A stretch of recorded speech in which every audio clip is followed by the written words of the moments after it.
दुनिया भर में मनाया जा रहा 9वां अंतर्राष्ट्रीय योग दिवस। हरिद्वार में मुख्यमंत्री पुष्कर सिंह धामी ने योग गुरु बाबा रामदेव के साथ किया योग। जागेश्वर में भी सीएम धामी ने किया योग।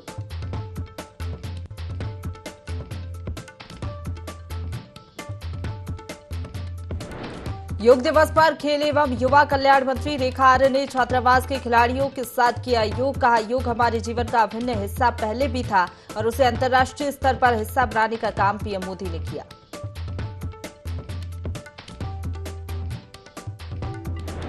प्रदेश के ऊंचाई वाले इलाकों में तेज गर्जना के साथ बारिश के आसार। मौसम विभाग ने जारी किया येलो अलर्ट। 25 जून को उत्तराखंड में प्रवेश करेगा मानसून।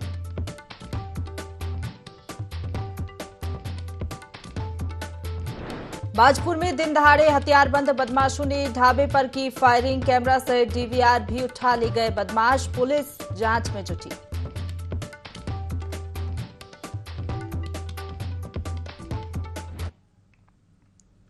नमस्कार, देवभूमि लाइव देख रहे हैं आप। आपके साथ मैं हूं प्रशंसा। बुलेटिन की शुरुआत करेंगे खबरों से, जहां मुख्यमंत्री पुष्कर सिंह धामी और योग गुरु बाबा रामदेव ने 9वें अंतर्राष्ट्रीय योग दिवस के अवसर पर हरिद्वार स्थित पतंजलि में योग किया। पतंजलि पीठ में बड़ी संख्या में लोगों ने योग आसनों में भाग लिया।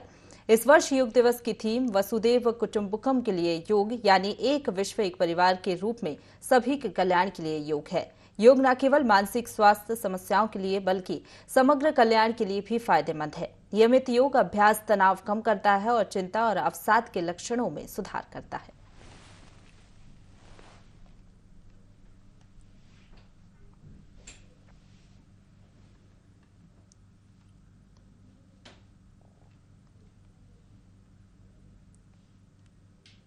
रुक करेंगे अगली खबर का, जहां देहरादून में अंतर्राष्ट्रीय योग दिवस के अवसर पर कार्यक्रम का आयोजन किया गया, जिसमें मुख्य अतिथि के तौर पर खेल एवं युवा कल्याण मंत्री रेखा आर्य ने प्रतिभाग किया। साथ ही छात्रावास के खिलाड़ियों, अधिकारियों और स्टाफ कर्मचारियों ने भी योग किया। खेल एवं युवा कल्याण मंत्री ने अंतर्राष्ट्रीय योग दिवस की शुभकामनाएं दी और कहा कि योग हमारे जीवन का अभिन्न हिस्सा पहले भी था और उसे अंतर्राष्ट्रीय स्तर पर लाने का काम देश के प्रधानमंत्री नरेंद्र मोदी ने किया है।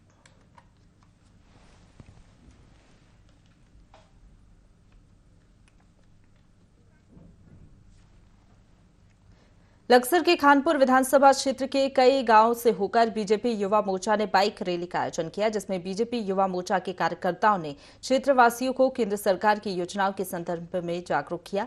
इस रैली में कुंवर प्रणब सिंह, कुंवर दिव्य प्रताप सिंह शामिल हुए।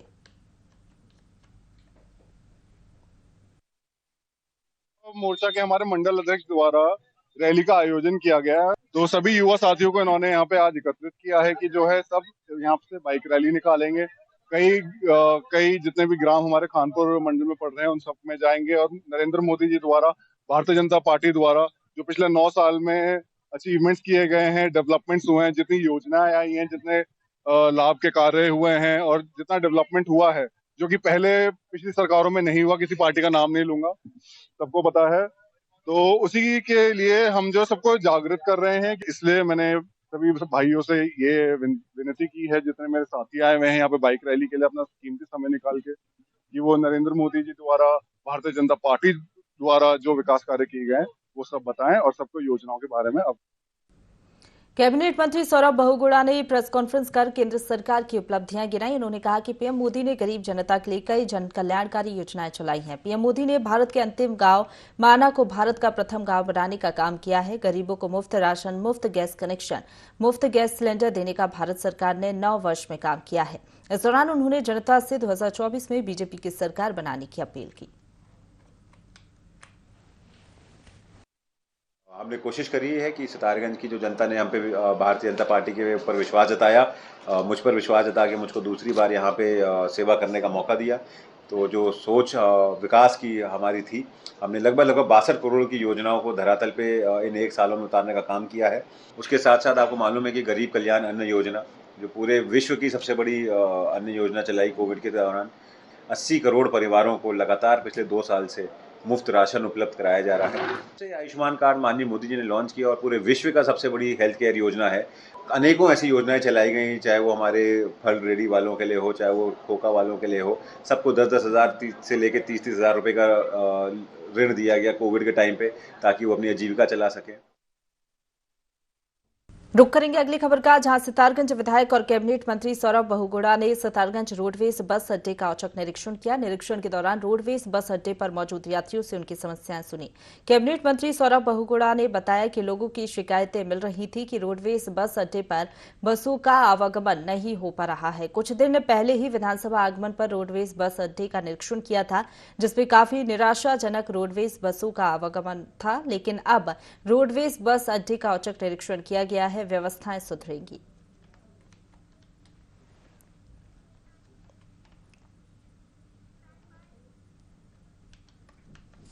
जोशीमठ में नगरीय क्षेत्रों के बाद अब ग्रामीण क्षेत्रों में भी स्वच्छता अभियान चलाया जा रहा है। स्वच्छता जागरूकता पखवाड़े के तहत ग्राम स्तरीय स्वच्छता अभियान चलाए जा रहे हैं। इसी कड़ी में कल्प घाटी की ग्राम पंचायत भेटा में स्वच्छता अभियान का आयोजन किया गया, जिसमें ग्रामीणों को सामूहिक भागीदारी के लिए शपथ दिलाई गई। बता दें कि पहाड़ी क्षेत्रों की महिलाओं में स्वच्छता के प्रति काफी संजीदगी देखी जा रही है। ग्रामीण क्षेत्रों में स्वच्छता को लेकर काफी उत्साह है।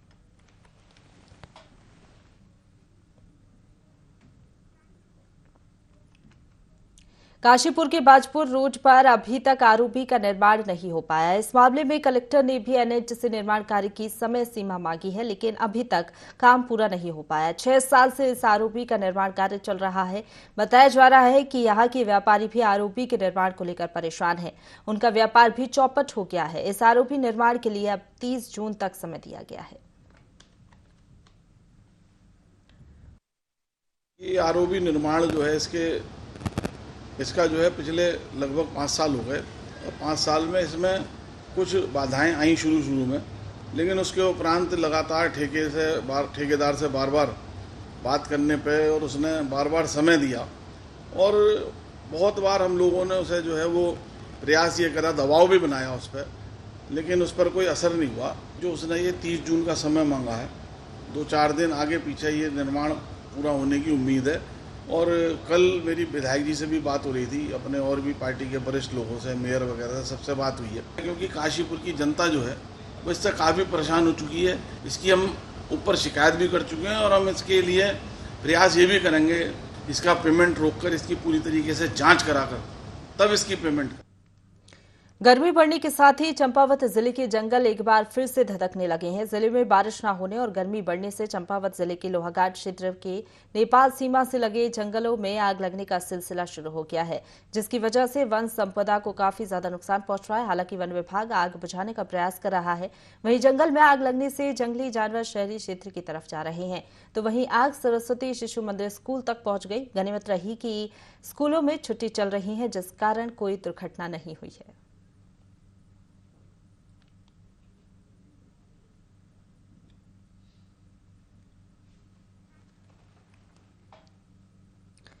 कोटद्वार में अतिक्रमण का एक और मामला सामने आया है, जहां एयरफोर्स में तैनात सैनिक की जमीन पर अतिक्रमणकारियों ने पक्का मकान बना लिया। पीड़ित सैनिक के भाई प्रदीप कोचनाला का कहना है कि हम दोनों भाई शहर के बाहर जॉब करते हैं। ये जमीन हमने 2015 में ली थी, जिसकी हमारे पास रजिस्ट्री भी है। इस जमीन पर अतिक्रमणकारियों ने पक्का मकान बना लिया है। पूरे मामले पर उप जिला अधिकारी प्रमोद कुमार ने जांच के आदेश दिए हैं। ये ज़मीन हमने 2015 में ली थी, ये मेरे भाई के नाम पे है और ये अंकित कुमार बेबनी से ली थी हमने। और अभी इसमें दूसरा हम जॉब पे चले गए थे तो मकान बन गया है इसमें।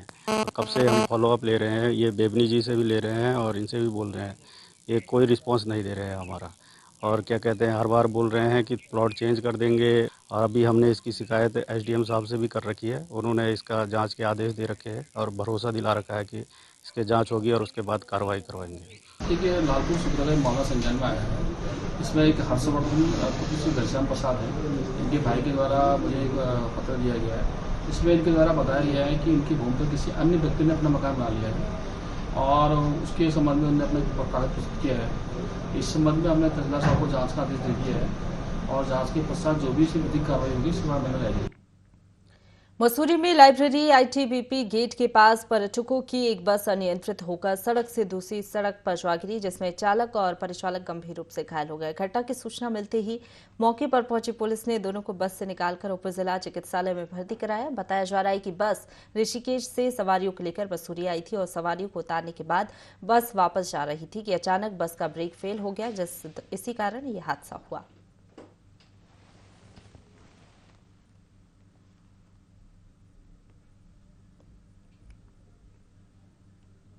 रुक करेंगे अगली खबर का, जहां चंपावत में एसपी के दिशा निर्देश पर नशा मुक्त भारत और नशा मुक्त देवभूमि अभियान चलाया जा रहा है, जिसके तहत लोहाघाट थाने के एसओ मनीष खत्री के नेतृत्व में पुलिसकर्मियों और सीजीआईसी लोहाघाट की एनसीसी कैडेट्स ने लोगों को नशे के प्रति जागरूक किया और रैली निकाली। इस दौरान एसओ खत्री ने कहा कि अभियान का मुख्य उद्देश्य युवाओं और लोगों को नशे से दूर रखना है।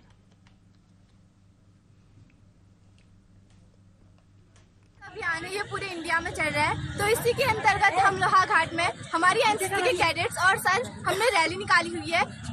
हमारे लोहाघाट के जो नशा करने वाले लोग हैं उनको जागरूक करने के लिए कि हमारे यहाँ एक जो अच्छी सीख होती है वो छोटी छोटी जगह से होती है। पहले गांव में सुधार करना पड़ता है, ब्लॉक में, ब्लॉक से प्रदेश से मिलकर बनता है देश। तो हमें बड़ी बड़ी बातें नहीं, छोटी छोटी कोशिशें करनी होंगी, इसलिए हमें जागरूकता अभियान चलाने होंगे जिससे कि हमारे लोहाघाट में सब जागरूक हो। इसी तरह दूसरी जो डिस्ट्रिक्ट है, स्टेट्स है, सारे लोग जागरूक होंगे तो हमारा इंडिया भी एक दिन अच्छा से जागरूक देश और विकसित देश बन जाएगा। नशा मुक्त भारत अभियान और नशा मुक्त देवभूमि अभियान के अंतर्गत जो है आज एनसीसी कैडेट्स के हमारी मदद से हमने यहाँ पे एक जागरूकता रैली का आयोजन किया है और एक कोशिश है एनसीसी कैडेट्स के द्वारा, हमारे द्वारा समाज में जो नशे के प्रति हमें अवेयर करने की हमारी एक कोशिश है। हम चाह रहे हैं कि हमारा यूथ जो है नशे के चंगुल से बाहर आए और देश को आगे बढ़ाने में अपनी भागीदारी करे और हमारा अभियान ये आगे भी ऐसे ही जारी रहे। लोहाघाट के खेती खान बुग्गा मानर में लोगों ने गांव की गोचर भूमि से अतिक्रमण हटाने को लेकर ज्ञापन सौंपा। सड़क बनाने के लिए ग्रामीणों ने एसडीएम को ज्ञापन सौंपा है। क्षेत्र के कुछ दबंगों ने गांव की गोचर भूमि पर कब्जा किया हुआ है। सड़क बनने की बात पर दबंग गाली गलौज करने पर उतारू हो जाते हैं। वहीं रोड न होने से ग्रामीणों को कई दिक्कतों का सामना करना पड़ रहा है। सभी ने एकजुट होकर एसडीएम से जल्द अतिक्रमण हटाने के साथ ही सड़क निर्माण की मांग की है। 60 साल पहले से हमारा जो गोचर है, सरकारी गोन है, उसको अवैध रूप से अतिक्रमण किया गया है। हमारी मांग है कि उसको तुरंत प्रशासन से उसको हटाया जाए। तो महिलाएं हैं उग्र रूप धारण करके धराती हराती लेके रोड में आ जा रही है हमारा, तो इसलिए हमें प्रशासन, 2 लेडीज, दो पुलिस वाले अवश्य चाहिए। प्रशासन के साथ साथ हमें एसडीएम साहब से ये गुहार है कि हमें जेवीसी की स्वीकृति दी। देहरादून में केदारनाथ धाम मंदिर के स्वर्ण मंडित गर्भगृह पर सवाल उठ रहा है। मामला गर्भगृह में लगी सोने की प्लेटों को पीतल का बताने का है। बता दें कि कुछ दिन पहले एक पुरोहित ने सोशल मीडिया पर सोने की प्लेटों को पीतल का बताया था, जिसको लेकर बद्री केदार मंदिर समिति के अध्यक्ष का बयान सामने आया है।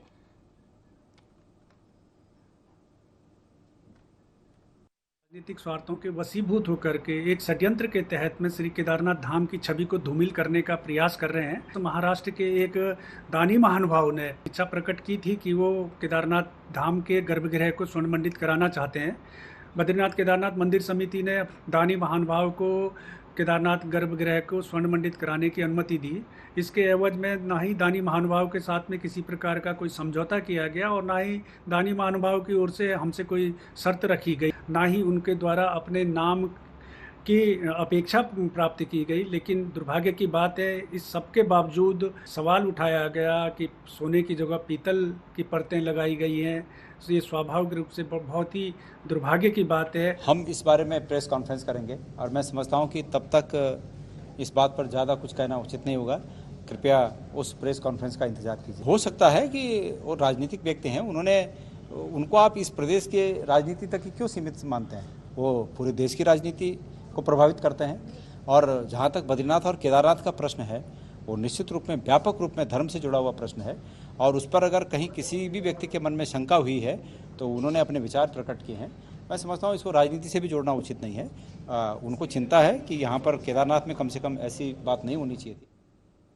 तो देहरादून में केदारनाथ धाम मंदिर के स्वर्ण मंडित गर्भगृह पर सवाल उठ रहा है। मामला गर्भगृह में लगी सोने की प्लेटों को पीतल का बताने का है। बता दें कि कुछ दिन पहले एक पुरोहित ने सोशल मीडिया पर सोने की प्लेटों को पीतल का बताया था, जिसको लेकर बद्री केदार समिति के अध्यक्ष का बयान भी सामने आया है।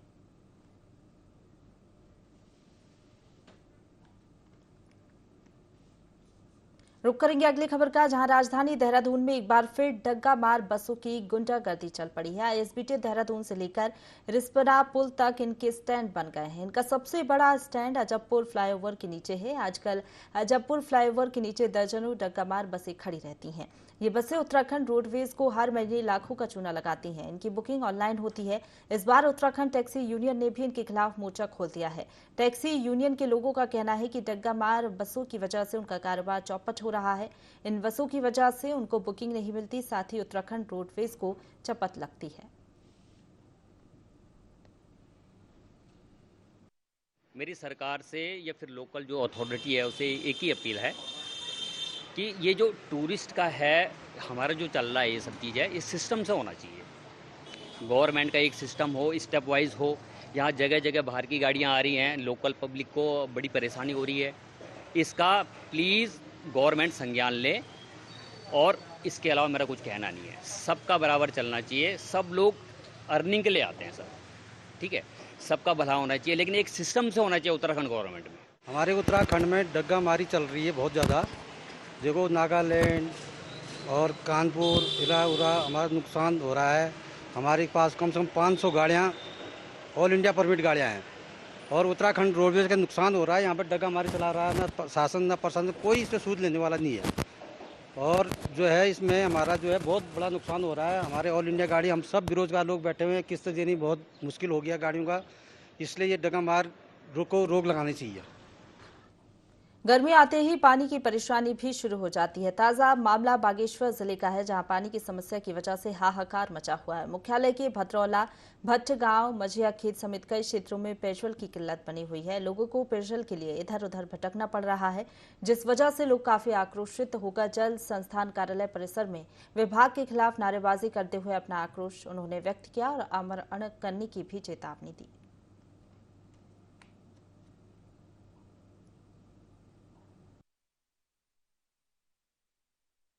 पानी नहीं आ रहा, पानी से हम परेशान हैं। नौले जा रहे हैं और नदी में जा रहे हैं, वहाँ से पानी ला रहे हैं। और आजकल बच्चे छुट्टियां में आ रहे हैं, पानी नहाने को भी नहीं है, पीने को भी नहीं है। हमको जल्दी से पानी दीजिए। सभी लोग बहुत दूर दूर जा रहे हैं पानी लेने के लिए, जो सबसे बड़ी दिक्कत है।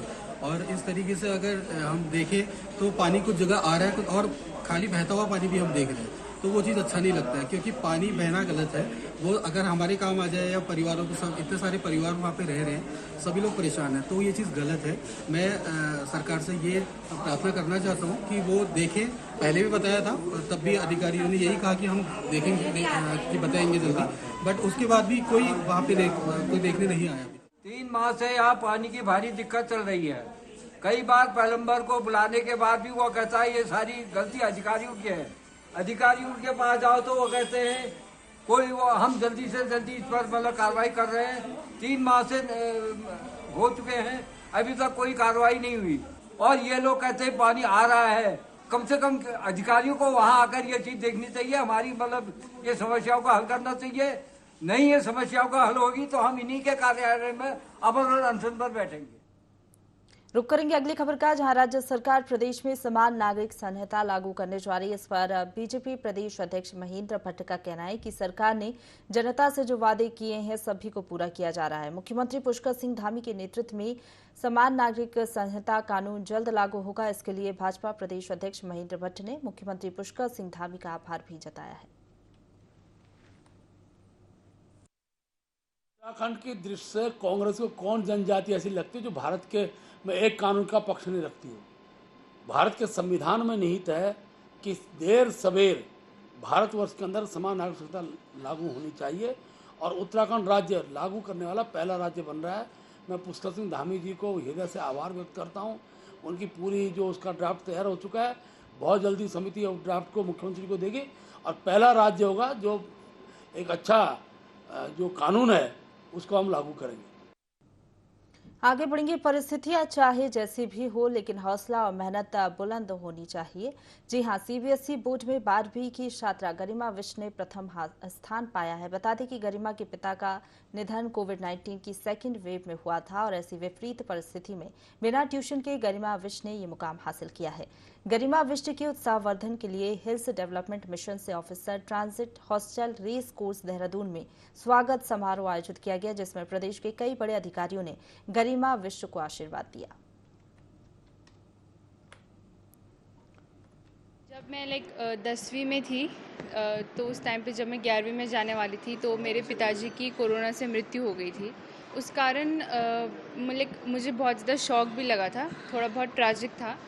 बट उस टाइम पे मुझे ऐसा लगा कि अब हमें रिस्पॉन्सिबल बन जाना चाहिए, क्योंकि ये बहुत ज़रूरी है हमारे लिए भी कि हम भले ही छोटे हैं, उस टाइम पे 10वीं में है, पर एक अपनी जो रिस्पॉन्सिबिलिटी होती है अपनी फैमिली के टूवर्ड्स, अपनी मम्मी के टूवर्ड्स, अपने परिवार के टूवर्ड्स, उसको पूरी करें। और उस कारण मुझे इससे प्रेरणा मिली है कि मैंने 11वीं में भी अच्छा परफॉर्म किया था और 12वीं के बोर्ड्स में भी अच्छा परफॉर्म किया था, तो मुझे उससे प्रेरणा।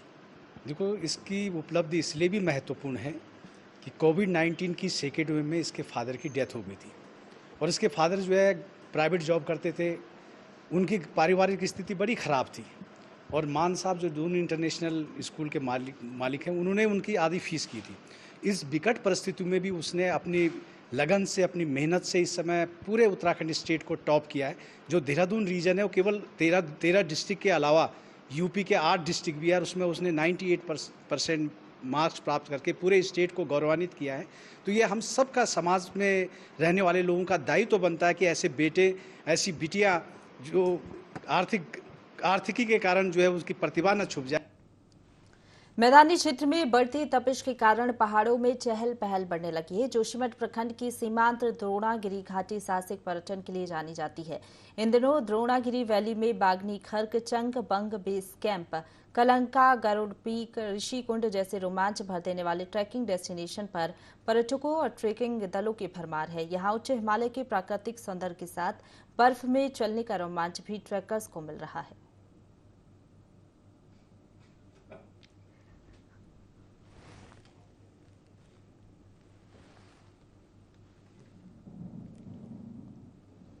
रुक करेंगे अगली खबर का, जहां उत्तराखंड के मुख्य सचिव एसएस संधू देहरादून की जिला अधिकारी सोनिका लाखा मंडल पहुंची, जहां उन्होंने शिव मंदिर के दर्शन कर मंदिर में परिसर का भ्रमण किया। इसके बीच मुख्य सचिव ने पुजारी समिति से मुलाकात भी की। इस दौरान स्थानीय निवासियों और सामाजिक कार्यकर्ताओं ने रैन बसेरा और बारात घर बनाए जाने को लेकर ज्ञापन सौंपा।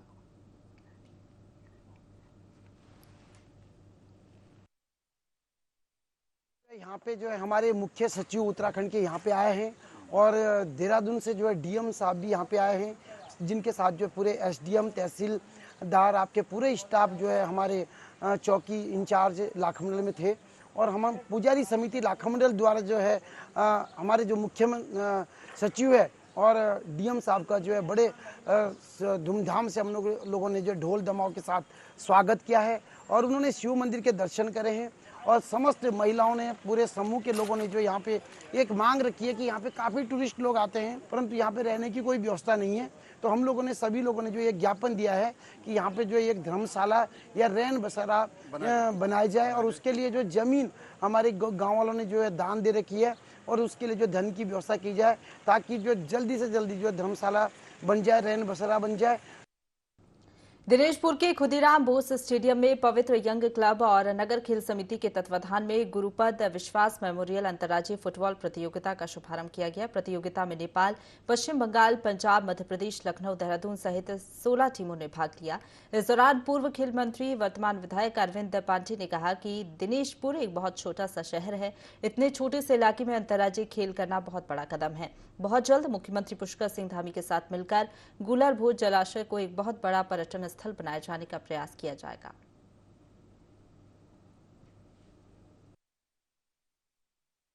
स्वर्गीय गुरुपद विश्वास मेमोरियल अंतर्राज्यीय फुटबॉल टूर्नामेंट का यहाँ पे आमंत्रित किया गया है और इस प्रतियोगिता में 16 टीमें पूरे देश की, इसके अलावा पड़ोसी राष्ट्र नेपाल की 2 टीमें हैं और अब की बार जो है पिछले साल की रनर टीम, कई टीमों को हमने यहाँ पे एंट्री दी है। पहली बार बंगाल की टीम यहाँ पे खेल रही है, फरीदकोट पंजाब की टीम यहाँ पे खेल रही है, उसके अलावा छतरपुर मध्य प्रदेश की टीम यहाँ पे खेल रही है। ये नई टीमें हैं इस टूर्नामेंट। IIT रुड़की, देहरादून, हरिद्वार, इसके अलावा कोटद्वार, सारी टीमें 16 टीमें हैं। कॉर्बेट FC जो कि पिछले साल की विजेता टीम थी और काशीपुर स्टेडियम, इसके बीच फाइनल उद्घाटन मैच यहाँ पे खेला जा रहा है। इस भव्य टूर्नामेंट की मैं समस्त क्षेत्रवासियों को बहुत बहुत शुभकामना देता हूँ और जो कमेटी है इस कमेटी के संरक्षक के रूप में हमारे यहाँ की जो नगर पंचायत अध्यक्ष हैं छोटी बहन सीमा खनसार, उन्होंने स्थानीय युवाओं को खेल में आगे बढ़ने के लिए अपनी पूरी टीम को लगाया और इस छोटे से इलाके में अंतर्राज्यीय टूर्नामेंट फुटबॉल का करा के निश्चित ही बहुत बड़ा ऐतिहासिक काम किया है। हमारे मुख्यमंत्री जी के साथ कंधे से कंधा मिलाकर हम कोशिश कर रहे हैं कि जो बौर जलाशय है, गुलर भोज जलाशय है, हिंदुस्तान के मानचित्र पे इसका नाम आए और नंबर 1 पे आए और हम उत्तर भारत का नंबर 1 का पर्यटन केंद्र इसको बनाएंगे। इसी के साथ बुलेटिन में फिलहाल इतना ही। खबरों का सिलसिला लगातार जारी है, आप बने रहिए हमारे साथ।